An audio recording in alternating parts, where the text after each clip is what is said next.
my name is Reyna Roberts, and I'm a country singer. We're gonna start off, just really basic. Tell me about your background in music, your background growing up, and your background in music. Where you're from, how did you grow up, and when did you begin to sing or realize, your passion for music? So I was born in Alaska. My parents are veterans, and we lived in Alabama, California, and I moved to Nashville about 4 or 5 years ago. But I've been singing my whole life. I was singing and I was humming before I was even speaking. So for me, I've always known that I was meant to be a singer. For me, it was never a question. It was just a matter of how to make sure that was my career. But I've always loved music. I've always loved singing in all genres. I've grown up listening to all the genres.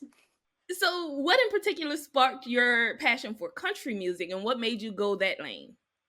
Songwriting. So growing up, I listened to country, hip hop, R&B, rock, everything. And once I started writing songs, I realized the majority of my songs were country songs. So my family was like, you need to go to Nashville and see how people receive you, see if this is where you need to be. So that was that was my kind of my way into Nashville. It was definitely the songwriting. And that goes into my next question. I actually saw that you started songwriting first. But I personally discovered you when you dropped your first single, Miranda. I saw Miranda go viral, that took off on social media. And I'm looking like, oh my God, who is this? Who's this? Okay. And then I dived in and I love it. Um, you made some people take notice who wouldn't usually take notice to country music, pay attention. Talk to me about what you've been experiencing in your journey in country music so far. Well, I would say thankfully, but so before I started actually having a career in country music, I was coming to Nashville for about 2 years and just getting in with different writers, different producers. And in 2020, Carrie Underwood and Mickey Guyton, who are amazing women in country music, posted me on their socials, and that gave me such a huge boost. And that's what really I feel like started my career in country music, because that was kind of like the stamp of approval almost. If you have I already had these two amazing women in country music who were like, "Oh yeah, she's the real deal." And from that, I was able to, go on tour with Reba and did a lot of other amazing things. Had a lot of other opportunities, and in some ways, it's been absolutely amazing. In other ways, it's been very difficult to break certain barriers and specific ways of traditional thinking. Especially when it comes to when people see me visually, and I don't even just mean being a black artist, but having red hair, wearing the clothes that I wear. So those kind of things were obstacles that I didn't really think I would run into. But once I got into country music, I was like, oh man, people have a problem with the way I dress. And, some people were like, why do you have red hair? And questioning kind of my authenticity. But on the other hand, I've had so many people who've been supportive, like Reba, Blue Combs, Carrie Underwood, and other amazing artists. So it can be really tricky being in this space. You talked about a couple of things that I had further down my list, but I'm gonna go into those now. So just going back into that a little bit, how do you as a black woman in that space feel like you've been received so far? And how do you overall deal with that criticism and those obstacles that you face or may receive? I feel like it's difficult, first of all, being a woman specifically in country music, because I feel like men are usually the ones who are celebrated most in country music. And as a black woman, I would say just think about it this way. Some radio stations aren't playing Beyonce, and she is Beyonce. She is a superstar. She's an icon. So how hard do you think it is for other women of country in country music like me, trying to get played on radio, trying to have certain opportunities that other artists have? It's very difficult. I feel like in the past 4 years, Nashville has been changing and evolving. In my experience, because there's been so many other women of color that have completely different experiences than I've had, but I feel like it's really tricky because there's the we have to get past different hurdles that other people probably don't have to go through. Like, do you really like country music? Why are you in this space? What made you decide to be in country music? Where, like, I feel like if you're probably a white artist in country music, I don't know if people ask those questions as much, or get questioned on their authenticity and things like that. And then you throw in, like I said, the clothes and the red hair and certain lyrics that I have in my music. When I reference like Megan Thee Stallion, I reference Drake, I reference like Led Zeppelin and Beyonce, and people are like, oh, that's different. And so I feel like sometimes it's hard for people to accept those kind of nuances in this space. Going into that just a little deeper. Um you are an artist who came into the space not from another space. So with someone say like a K Michelle who's making the switch over, do you think it's more difficult for artists, especially not just black artists, artists in general, but you add that extra layer when you add the black artists into it. Do you think it's more difficult for artists in general to cross over into country music coming from another genre? I would say it's definitely harder for women, for people in general to cross over from a different genre into country music because I feel like this I feel like, and I don't want to act like I'm speaking for everyone, so I don't mean to do that, but I feel like the general idea when people are in Nashville, they want you to have roots in Nashville. I feel like they're not as accepting to people crossing genres and getting here. Like a lot of executives in Nashville will tell you like, oh, it's a 10-year town. Like you have to be here for 10 years before you get a publishing deal, record deal, before you get, like a notoriety, which I don't agree with. I'm like, in 10 years, I plan to be performing at the Super Bowl. You know what I mean? Like that's my kind of mindset. I want to be a global star, not just a country star. And I feel like artists like K Michelle or Beyonce or people who are crossing over, Nashville looks at them, I'm assuming, differently because they didn't start in Nashville, and people in country music want you to start in country music and stay there. I feel like if you listen to amazing albums like Beyonce's Lemonade or Rihanna's Anti, you hear these artists that have multiple genres within their album, but in country music, you just hear straight like country. You don't really hear people mixing genres very often. I'm not saying that it hasn't been done because you have these newer artists like Morgan Wallen and Sam Hunt and some others that are influenced by like trap music, but typically people want like just straight traditional country music in Nashville. I feel like. And just going back to Beyonce just a little bit, the and touching on something that you said, the conversations announced, the conversations have reemerged about what is considered to be quote unquote real country music, or what is actually considered to be quote unquote real country.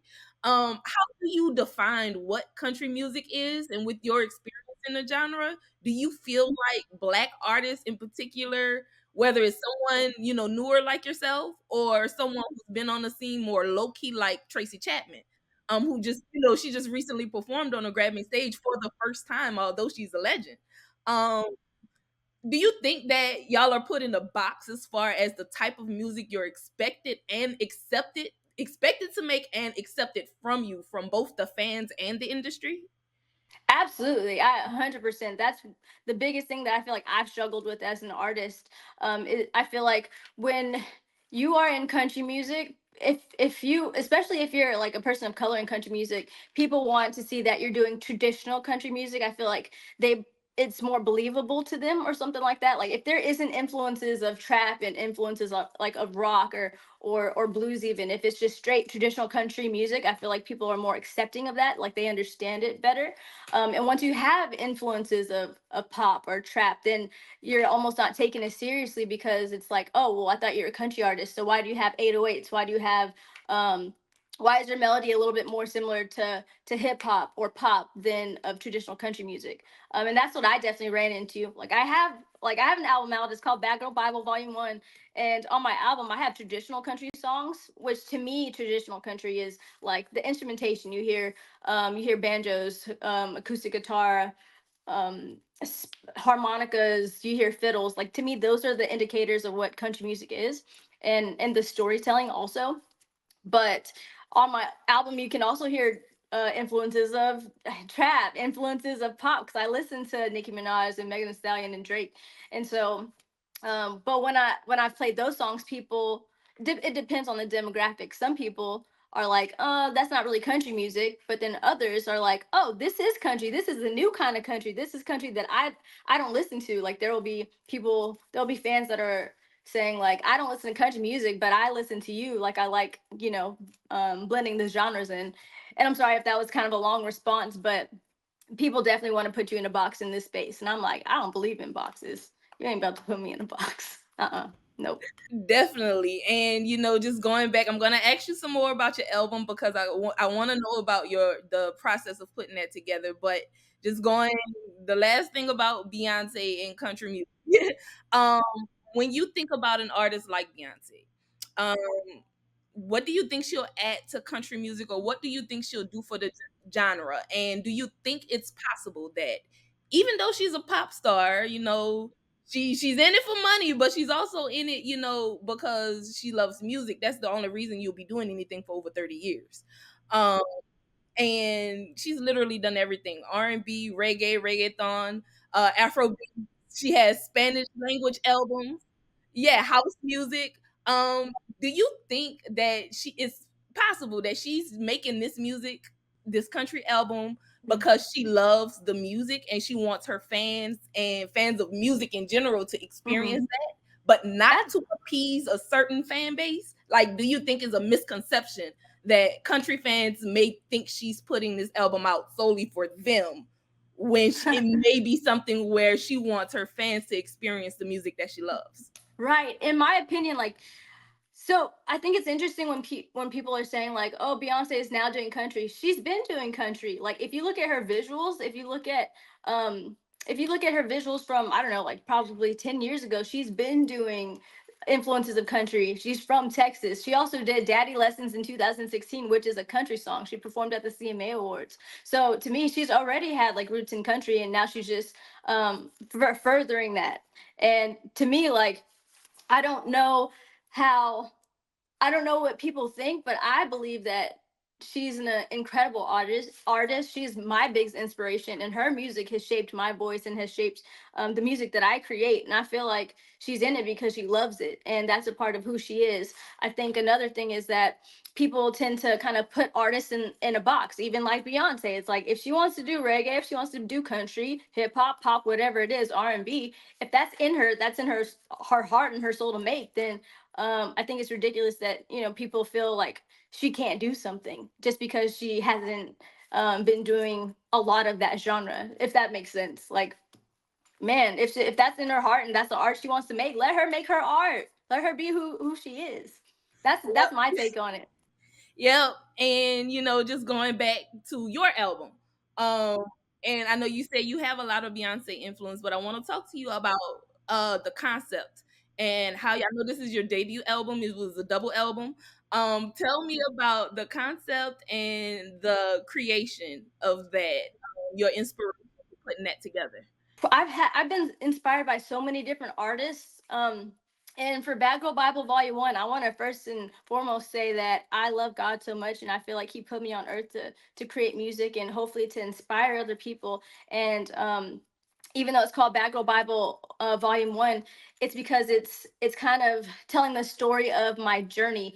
So I feel like it led me from living a specific kind of lifestyle into salvation, and just knowing that God is always there for me and always kind of guiding my path. And for me, I've had so many different influences growing up. So I reference like Beyonce, and like I said before, she's such a big inspiration that songs like Lawless, Miranda, um, what else, Bad Girl Bible, those are Louisiana. Those are influences that stem from the art that she's made and what she's created. And also like Drake and Nicki Minaj and Chris Stapleton, Jamie Johnson, Carrie Underwood. Like, loving all those artists is what made me be able to create Bad Girl Bible, and I'm hoping that people can see that through my music when they listen to it. The other thing too is like, even though some of the stories are about my life and what I've actually experienced, a lot of the songs are also just stories I wanted to tell. Like, I love storytelling and creating characters, and a lot of like in Miranda, I had never been on the run before, but I love On the Run tour. I loved seeing those visuals when I went to see Beyonce in concert, and that's how I create songs like Miranda, creating songs like Lawless, because I love feeling myself by her and Nicki Minaj. So those I feel like hopefully people can hear those kind of influences, but yeah, some of it is real life and a lot of it is also fictional. And it's crazy now that you said that. I do see the similarities between the Yeah. On the Run tour and Miranda and Yeah. individuals. And yeah, I see this. And just going back into some of those artists you mentioned, like, who Mhm. are some of your favorite artists, that your Mhm. favorite artists and some of your favorite country songs that have really made a difference in your life? Oh man, okay, let me think about this. So some of my favorite artists, and I would say, let me just say like six so I don't go overboard. Love Beyonce, Chris Stapleton, Adele, Rihanna. Who else do I love? Luke Combs, um, Gretchen Wilson, Christina Aguilera. Those are some of my favorite artists. Lady Gaga. So okay, that's it. Um, and some of the country songs that I feel like have shaped my life and my artistry. Here for the Party by Gretchen Wilson. Like the first time I ever had a talent show, I was like at 8 years old in elementary school. We lived in Compton at the time, and I sang Here for the Party, which is like a huge Gretchen Wilson party country song. I also love Sometimes I Cry by Chris Stapleton, Outlaw Women by Hank Williams Jr., Boondocks by why am I tripping on their name right now? Is it Little Big Town? I think that's Little Big Town, if I'm not mistaken. And those are some of the just staples that I love and listen to, and that have moved me. Undo It by Carrie Underwood. There's so many songs that I feel like have shaped my voice and have just shaped my music. And I've been inspired by so much. It's hard to say all right now on the spot, but there's been so many different artists that have shaped my music, country and outside of country. And talk to me about what your support system looks like, both at home and in the industry. Oh, I'm so thankful and so blessed. I have an incredible support system. I have my family, my mom, my dad, and my bonus dad. We are always together, and any decisions that I make, like we make it together. We make it as a unit and as a team, because without them, I wouldn't have a career. I wouldn't have the voice that I have and the opportunities that I've had, because we do everything together. And in Nashville and outside of Nashville, thankfully, I have people who are champions of me, like Leslie Fram at CMT. I have people that are in Nashville that have been champions of me since I got here.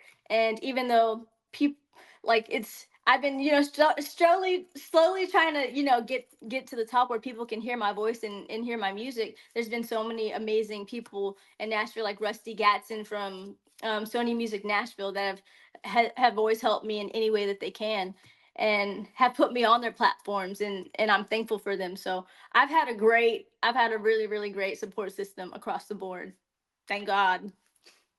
And my last question for you is where do you see yourself? What are your goals for this industry, both short Yeah. and long term? I know you touched Yeah. on becoming a global superstar. And Hmm. Yeah. I honestly could see that for you. Thank you. What are your short term and your long term goals? Like, where do you see yourself by the end of the year, and Yeah. again in another 5 years? I would say my goals for this year are to perform at the award shows like CMAs, ACM, CMTs, um, hopefully Grammys, when they're here next year. And also going on huge tours. Like I'm praying to go on tour with Chris Stapleton. If Beyonce has another tour that she's gonna announce, I want to go on that tour. I want to tour with Megan Thee Stallion. Those are all artists that have inspired me, and I pray that they hopefully listen to my music and it inspires them and will bring me on tour. I also see like getting songs on the radio. I've had a few songs played on the radio, but I mean something that's consistent, that hopefully people hear around the world. By the end of the year, I expect to be not just a rising star anymore, but people, like, hopefully I walk in a room and people will have either heard my music or know my name. And in 5 years from now, I plan to have those awards, not just perform at the award shows, but have Grammys, have CMA awards, ACM awards, CMT awards, and get recognized for the music that I create, whether it's album of the year, single of the year, and definitely have more albums out and be able to perform at the Super Bowl. Those are really big goals of mine, and I believe that they're gonna happen. It's a matter of time and when, as opposed to if, because I know it's coming. It's just I'm just waiting on it to arrive. So those are And some goals. oh yes, yes, that's some goals. And to top it off, is there anything else that you'd like to add? If they're getting introduced to country music through Beyonce, and it's kind of newer to them, I'd say listen to artists like hopefully me, but listen to Brittany Spencer, Tanner Adele, Willie Jones, a lot of artists that have been in country music the past 5 years plus. Hey, thanks for watching. If you like this video, check out these other videos from USA Today to stay up to date with all the latest news.